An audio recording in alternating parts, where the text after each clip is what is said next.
Assalamualaikum warahmatullahi wabarakatuh. Alhamdulillah haqqa hamdih wassalatu wassalamu ala sayyidina Muhammadin khairi ibadih wa ala alihi wa ashabihi wa man tabi'ahu min ba'dih. Rabbi syrah li sadri wa yassir li amri wahlul 'uqdatam min lisani yafqahu qawli. Subhanaka la ilma lana illa ma 'allamtana innaka antal alimul hakim. Amma ba'du. Ada 3 hal yang kalau seseorang punya ketiganya ini pasti akan merasa bahagia dan akan merasa sedih kalau tidak punya. Apa yang 3 itu? Harta, ilmu, dan anak. Kalau ada orang yang banyak harta, biasanya dia senang dan disenengin orang. Hidupnya gampang nyuruh orang, telunjuknya tajam, mulutnya kayak sumpah. Kenapa? Karena kalau orang hartanya banyak, biasanya orang punya pikiran deket sama dia kecepretan. Yang kedua, orang punya ilmu. Di mana saja orang punya ilmu dihormati. Makanya orang dengan segala cara sering mencari-cari bagaimana dia mendapat gelar orang ahli ilmu.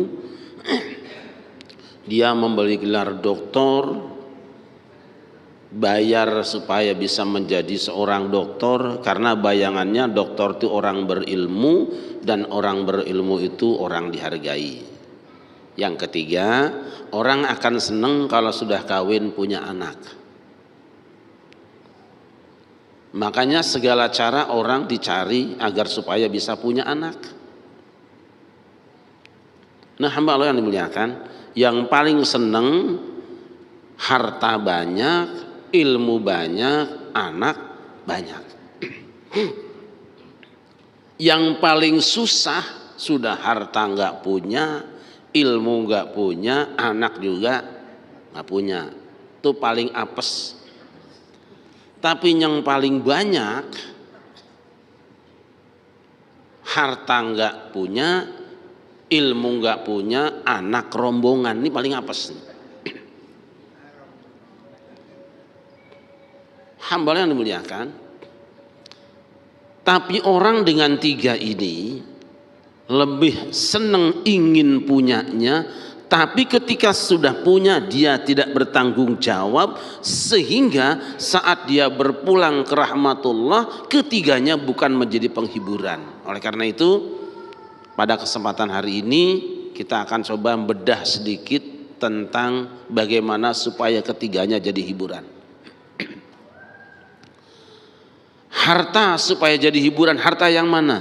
Ada harta yang kita bikin rumah, ada yang jadi baju, ada yang jadi makanan. Tapi harta yang kelak akan menjadi hiburan kita tinggal satu, yang mana? Harta yang kita sumbangkan kepada kepentingan orang banyak, harta yang kita sedekahkan pada orang lain. Karena apa? Nanti ketika masuk di dalam kubur, harta itu akan jadi pertanyaan yang berat juga. Ketika di akhirat nanti harta akan jadi pertanggungjawaban yang besar juga. Harta yang bisa membuat kita tersenyum adalah harta yang disedekahkan. Pertanyaan kita sekarang, kira-kira ibu-ibu banyakan mana? Harta yang kita buat jajan, apa harta yang kita sedekahkan? Banyak mana? Ada nggak di sini yang sudah wakaf tanah 100 meter? Ada nggak? Nggak ada kan? Tapi yang punya tanah 100 meter ada nggak? Oh, banyak. Terlalu sempit tanah 100 meter kalau untuk kita miliki, tapi terlalu besar 100 meter kalau untuk kita sumbangkan, kita sedekahkan. Padahal ini akan banjir nanti. Selama orang memberikan tanahnya untuk jalan umum diinjak oleh orang lain, tanahnya disumbangkan untuk masjid, selama tanah itu masih diinjak orang lain, banjir pahalanya walaupun kita sudah ada di dalam kubur. Yang kedua adalah ilmu. Orang ilmu kayak apa yang akan menjadi penghiburan di dalam kuburnya? Orang punya ilmu mungkin dihormati orang lain, dimuliakan orang lain. Tapi hanya satu ilmu yang akan membuat orang dimuliakan dalam kuburnya. Siapa dia? Orang yang ilmunya dibagikan kepada orang lain, kemudian tidak minta upah kepada orang lain. Dia berikan ilmunya, lalu diamalkan oleh orang lain. Bayangkan hamba Allah, Imam Nawawi itu katanya tidak punya anak karena tidak sempat kawin, umurnya kira-kira cuma 50 tahunan, tapi karyanya puluhan ribu halaman, kitabnya sampai hari ini masih dibaca orang lain. Selama kitab itu dibaca, selama kitab itu diamalkan, selama dicetak, maka selama itu pula Imam Nawawi banjir dengan pahala sampai di kuburnya menjadi terang. Yang ketiga, anak. Nah, kita punya anak tuh pengen-pengen banget. Ada yang belum punya anak di sini gak? Ada yang belum punya anak ya? Tapi yang udah kawin, bukan hanya lu yang belum kawin. Memang yang namanya anak tuh gampang-gampang susah. Ada yang 10 tahun kawin belum punya anak. Ada yang 10, 20 tahun kawin belum punya anak. 30 tahun kawin belum punya anak. Malah kadang-kadang ada yang belum kawin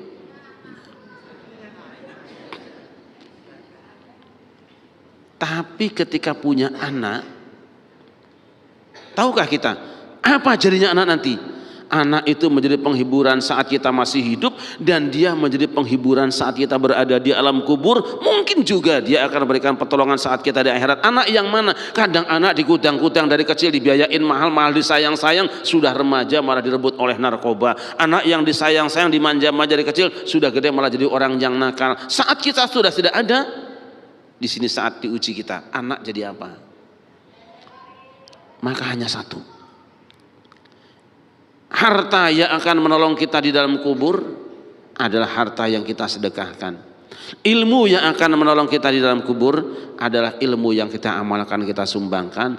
Dan anak yang bisa menjadi hiburan kita dalam kubur adalah waladin solihin, anak yang soleh. Yang kayak apa yang soleh? Apa yang nyiramin kembang tiap minggu sampai kuburannya padat banget? Bukan.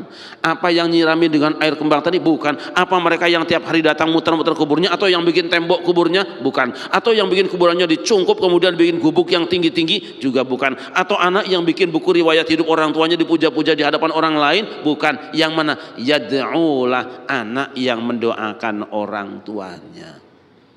Tapi bukan perkara gampang. Gak usah diajari, sampean meninggal dunia harta warisan pasti diambil sama anak. Gak usah diajari panjenengan masak enak pasti dimakan sama anak. Gak usah diajari. Gak usah diajari panjenengan kasih anak calon suami atau istri yang jelek banget ditolak. Gak usah diajari. Jangan diajari anakmu yang laki-laki diberi perempuan yang cantik pasti mau. Gak usah diajari. Tapi untuk bisa anakmu nanti masuk di dalam kuburmu, ketika kau berada di kuburmu, dia mendoakan kamu, yad'ulah, ini perlu diajari. Di mana belajarnya dia? Maka dalam doa kita, Rabbi auzi'ni an ashkura ni'mataka allati an'amta 'alayya wa 'ala walidayya wa an a'mala salihan tardah wa aslih li fi dzurriyyati inni tubtu ilaika wa inni minal muslimin. Bagaimana kita ingin punya anak yang soleh? Prosesnya dari sini. Rabbi auzi'ni an ashkura ni'matak, ya Tuhan, bimbing aku, beri tahu aku bagaimana caranya agar aku bisa mensyukuri nikmat yang kau berikan padaku dan kedua orang tuaku. Yang pertama, kalau ingin punya anak soleh, kita soleh dulu. Kitanya dulu yang soleh. Soleh itu penghiburan kita nanti dalam kubur dan di akhirat. Tapi kita soleh dulu. Pengen gak ibu pengen punya anak soleh yang paling gampang? Pengen gak? Pengen punya anak soleh dalam waktu cepat? Pengen gak? Dijamin setahun 2 tahun insya Allah punya anak soleh? Pengen gak? Kalau ibu punya perawan, kawinkan sama si soleh, nanti punya anak namanya anak soleh. Yang sulit membuat anak yang soleh, pertama orang tuanya dulu. Sebab apa? Kata orang Jawa, Tunggak jarak melarat, tunggak jati semi, kacang ora tinggalan jarane. Kata orang Sunda, teng manuk teng anak meraku kujungan, uyah matara TS kaluhur. Kata orang Jakarta, air cucuran atap, jatuhnya ke pelimbahan juga, jatuhnya buah takkan jauh dari pohonnya. Kelakuan anak bagaimana orang tuanya. Lah kalau orang tuanya ngaji aja dikluk-dikluk, ngantuk-ngantuk begitu, anaknya pasti pengen pulang. Artinya apa? Kita dulu yang soleh, kita dulu yang baik. Nah, kan namanya orang tua tuh guru ya.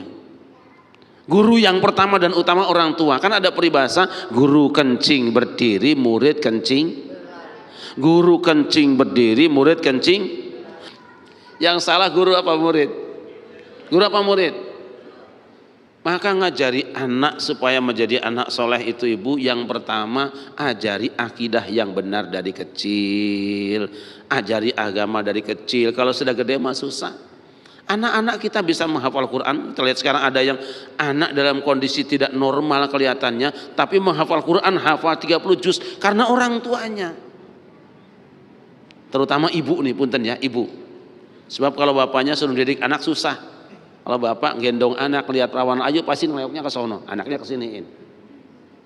Tadi lagi nyanyi untuk anaknya, begitu ngelihat gadis cantik pasti lagunya pindah ke sana. Lagu untuk dia, itu bapaknya. Ibu. Nah,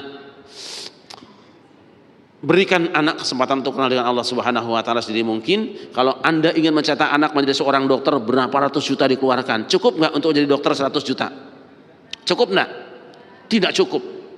Padahal setelah menjadi dokter dia soleh apa tidak? Belum tentu. Untuk menjadi seorang sarjana hukum kuliahnya ratusan ribu. Untuk menjadi seorang politisi ratusan juta habisnya. Padahal untuk mencetak anak yang soleh, yang saat kita sudah mati kemudian dia membaca doa untuk kita, mendoakan kita semua, hidupnya patuh dengan kita, tiap hari baca Rabbighfirli wali walidayya warhamhuma kama rabbayani shaghira. Gimana diajarkan dia? Diajarkannya di TPA, Taman Pendidikan Al-Quran. Berapa bayarnya? Berapa biayanya? 10.000. 1 bulan 10.000. Itu juga bilang ngaji kok bayar sih? Emang ustadznya makan dedek apa? Bayar 6 bulan sekali, ngomel lagi. Di sini, padahal di situ diajarkan doa buat ibu bapak semuanya. Maka rugilah Anda keluarkan miliaran rupiah, rugi keluar jutaan rupiah, rugi jual tanah, jual rumah, jual kebun. Kalau hanya melahirkan dokter yang tidak soleh, melahirkan politisi yang tidak soleh, jangan pernah menyesal kalau Anda tidak pernah korbankan puluhan ribu rupiah hanya untuk mengajari anaknya baca Rabbighfirli wali walidayya warhamhuma kama rabbayani shaghira. Sebenarnya tidak mahal biaya untuk kesalehan, tapi kita sendiri yang salah pasang. Kita ingin mencari ikan bawa jala, benar alatnya, tapi nyalanya di tengah hutan, kita ketemu dengan macan. Siapa yang salah? Bukan alatnya, tapi tempatnya, kita yang salah jalan. Hamba Allah yang dimuliakan, saya kira ini yang bisa sampaikan. Mudah-mudahan kita semua diberi kemampuan oleh Allah Subhanahu wa taala untuk merawat anak kita sebaik-baiknya, sehingga anak nanti pada akhirnya wa aslih li fi dzurriyyati, ya Allah jadikan anak cucuku baik untuk aku. Terima kasih.